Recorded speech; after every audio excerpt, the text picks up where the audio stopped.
اس کام میں اطاعت اصل ہے. لمبی ہو جائے گی بات. دو عورتوں کی قصے.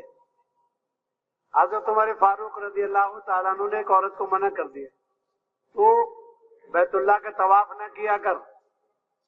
بیچاری کو بیماری تھی کوڑ کی. حضرت عمر فاروق کے کہنے کے بعد طواف چھوڑ دیا. بعد میں کسی نے کہا حضرت عمر فاروق رضی اللہ تعالیٰ عنہ کا تو انتقال ہو چکا, اب تو طواف کر لے. کہنے لگی یہ نہیں ہو سکتا, امیر کی زندگی میں اطاعت کروں اور امیر کے مرنے کے بعد اطاعت نہ کروں, یہ نہیں ہو سکتا. زندگی میں بھی اطاعت, زندگی کے بعد بھی اطاعت.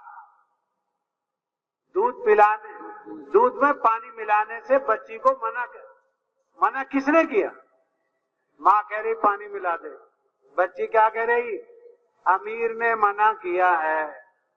کہہ رہے امیر یہاں کون سے کھڑا ہے؟ کہنے لگی امیر کا خدا جو ہے دیکھ رہا ہے. اللہ کی شان یہ کہ امیر بھی دیوار کے پیچھے کھڑے. کام میں اطاعت اصل ہے. ہم تو مشورے سے چلیں گے, اطاعت سے چلیں گے, الجھیں گے نہیں. کوئی بات آئے گی اپنے ذمہ داروں سے رائے ملائیں گے. ذمہ داروں کی سمجھ میں نہیں آئے گی, ذمہ دار اپنے کام کے مصدر کی طرف, کام کے مرجع کی طرف, یعنی نظام الدین کی طرف لوٹیں گے. ہمارا جو ہے مرکز ہے, ہمارے ذمہ دار ہیں, کہیں الجھیں گے نہیں. قرآن حدیث ہمارے سلجھنے کے لیے کافی ہے. حدیث میں آتا ہے جب تک دو چیزوں کو پکڑے رہو گے گمراہی سے بچ جاؤ. اللہ کی کتاب اور اللہ کے نبی کا فرمان, اور اس کے سنانے والے سمجھانے والے. ہماری ایک جگہ ہے, کوئی مسئلہ آئے گا ہم اپنے ذمہ داروں سے بات کریں گے, ذمہ دار مطمئن کریں گے. کوئی بات ذمہ داروں کی سمجھ میں نہیں آئے گی, ذمہ دار آگے پوچھ لیں گے اور نظام الدین رجوع کریں گے اور ذمہ داروں سے مشورہ کریں گے. کام میں اطاعت ہے, کام میں مرجعیت ہے, کام میں مرکزیت ہے, کام میں اجتماعیت ہے, کام میں بنیاد ہے, کام بے بنیاد نہیں ہے, کام گہرا ہے. اس لیے اس کو گہرائی کے ساتھ چلیں گے. اللہ پاک ہمیں قربانی کی گہرائی میں اور مشورے کی قبولیت میں اور سادگی اور صفات کی زندگی میں ہمیں بڑھنے کی اور قربانی دینے کی توفیق عطا فرمائیں. اب یہ سیرت کا جو ہے جلسہ نہیں ہے کہ سنو اور جاؤ. یہاں تو جان مال کا سودا ہے. جان مال کے سودے میں ہمیں اپنے آپ کو پیش کرنا ہے. 4 مہینے لگ گئے, اب 5 مہینے کی تشکیل. 4 مہینے والوں کی 2 تشکیل ہوتی ہے. 4 مہینے اللہ پاک نے لگوا دیے, ہر سال 4 مہینے, اور 2 سال کے بعد 5 مہینے یا 2 مہینے. یا تو مستورات کے ساتھ 2 مہینے جائیں گے اپنے ذمہ داروں کی رائے سے, یا 5 مہینے کا بستر باندھیں گے. اور یہ ترتیب بنانے کے لیے ہے, ورنہ ساری زندگی کرنے کا کام ہے. 4 مہینے لگانے کے بعد اب اگلی سیڑھی. حضرت محمد عمر صاحب رحمت اللہ علیہ فرماتے تھے کام کی قربانی کو چبوترا مت بناؤ, چڑھ گئے قصہ ختم. سیڑھی بنائیں گے, ایک سیڑھی چڑھے پھر چڑھے پھر چڑھے. ہم تو کام میں بڑھتے رہیں گے, چڑھتے رہیں گے, اور صدیق اکبر کی قربانی دیکھتے رہیں گے, حضرت عمر فاروق کی قربانی دیکھتے رہیں گے, حضرت عثمان غنی کی قربانی دیکھتے رہیں گے, اور بعد والوں کی اور پہلے والوں کی قربانی پڑھتے رہیں گے. اب سارے کے سارے فیصلہ کرو, ہماری جان مال کا سودا ہو چکا, ہم تو جو ہے خریدے ہوئے جنت کے بدلے میں. تو تیار ہو, انشاءاللہ سے نکاح نہیں ہوتا. آپ کسی مفتی سے پوچھنا کہ نکاح انشاءاللہ سے ہو جاتا. یہاں تو پکا فیصلہ کرو اور اللہ سے درخواست کرو, اے اللہ میں تو تیار ہوں, بس تو ہی چاہ لے. اور جسے وہ چاہ لے گا وہ پیچھے رہے گا نہیں. اب ہمت کر کے فیصلہ کر کے بتاؤ, اس ترجمے کے بعد کون کون تیار 2 مہینے کے لیے ڈبل, اور 5 مہینے کے لیے دور سے دور.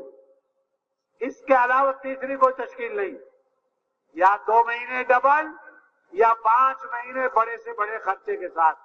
अल्लाह हमें इसके लिए कबूल फरमाए। जी বলেন যে এই কামের বুনিয়াদ হলো ইতাআত, এই কামের বুনিয়াদ হলো মশওয়ারা। বলেন যে দুজন মহিলার ঘটনা আমি আপনাদেরকে সামনে শোনাইব। দুজনই সাহাবিয়া ছিলেন, মহিলা সাহাবিয়া। হযরত ওমর রাদিয়াল্লাহু তাআলা আনহুর জামানাতে একজন মহিলাকে বাইতুল্লাহ তওয়াফ করতে দেখলেন, বাইতুল্লাহকে তওয়াফ করতেছে। তার শরীরে রোগ ছিল, কুষ্ঠ রোগ, সারা শরীরে ঘা। হযরত ওমর রাদিয়াল্লাহু তাআলা বললেন, দেখো তুমি এইভাবে ভিড়ের মধ্যে তওয়াফ করতে এসে মানুষদেরকে কষ্ট দিয়ে না, তুমি ঘরে বসে থাকো। ওই আল্লাহর বান্দী ঘরে চলে গেলেন, আর তওয়াফ করতে আসলেন না। অনেকদিন পরে একজনে যে খবর দিল যে আমির যিনি ছিলেন আমিরুল মুমিনিন ওমরের, তো যাই বললেন যে আসো তুমি তওয়াফ করো। বলে না, আমিরুল মুমিনিন নিষেধ করছেন আমাকে তওয়াফ করতে।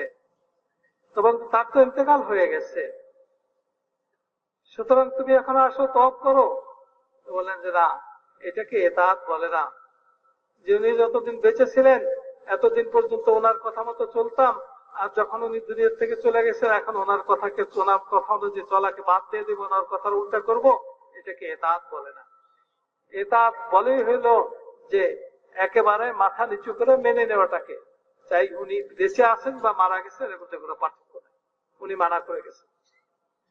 মদিনাতে গরিব একটা পরিবার, তাদের কোনো পুরুষ নাই, ওই পরিবারে কামাই রুজি করার মতো কিছু নাই। একটা বকরির সামান্য দুধ হয়, দুধ বিক্রি করে। আপনারা জানেন যে বকরি গাভিয়ে দুধ আস্তে আস্তে কমে যায়। তো দুধ একটু কমে গেছে, তো মা মেয়েকে বলতেছে যে দুধের মধ্যে একটু পানি মিলাই দিও। তা মেয়ে বলতেছে, মা এটা তো আমিরুল মুমিনিন নিষেধ করছেন, ঢোকা। তা বলতেছে পানি মিলানোর সময় কি ঘরের মধ্যে কি এখন আমি তোমার ঘরে কি আমিরুল মুমিনিন আছে নাকি, দেখবে নাকি তোমাকে? বলে এটা তো ওনার কথা না, এটা তো আমিরুল মুমিনিনের রব যে আল্লাহ, তার কথা হলো এটা, সে তো আছে। মেরে মোহতারাম দোস্ত বুজুর্গ, ইতাআত এটাকে বলে যখন দেখে তখনও মানে, যখন সামনে থাকে তখনও মানে, যখন সামনে থাকে না তখনও মানে। হুকুম মানাকে ইতাআত বলে। আমরা ইতাআতের উপরে তখন চলতে পারবো যখন নাকি আমরা মশওয়ারার পাবন্দ হয়ে যাব। হ্যাঁ, খোদার কি করার ইচ্ছা, যখন মা মেয়ে এরকম কথা বলতেছিলেন, এই কথা আলোচনা করতেছিলেন, হযরত ওমর রাদিয়াল্লাহু তাআলা ওইখানে দাঁড়ানো ছিলেন,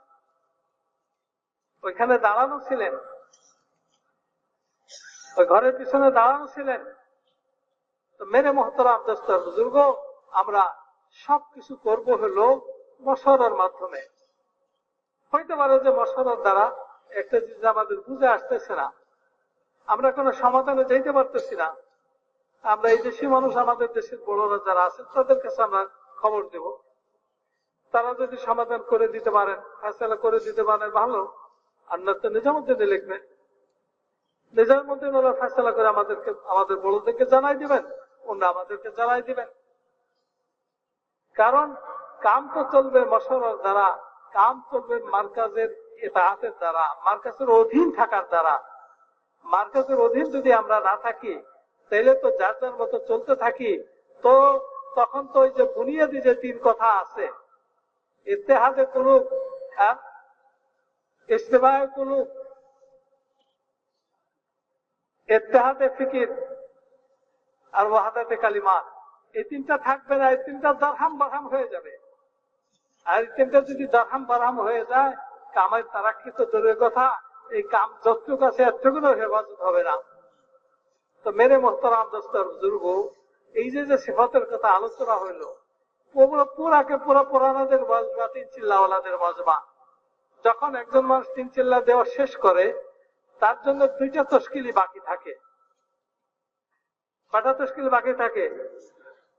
মোটামুটি কথা তো এই পর্যন্তই। কিন্তু যেহেতু এটা কোন মিলাদুন নবীর মাহফিল না, যে আসলাম, বসলাম, শুনলাম, ইনশাল্লাহ, মাশাল্লাহ বললাম, হয়ে গেল, হক আদায় হয়ে গেল, না।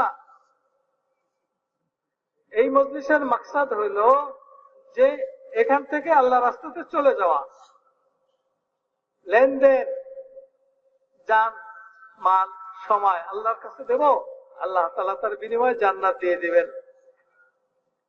এটা তো নতুন বেচা কেনা না, এই বেচা কেনা হয়ে গেছে।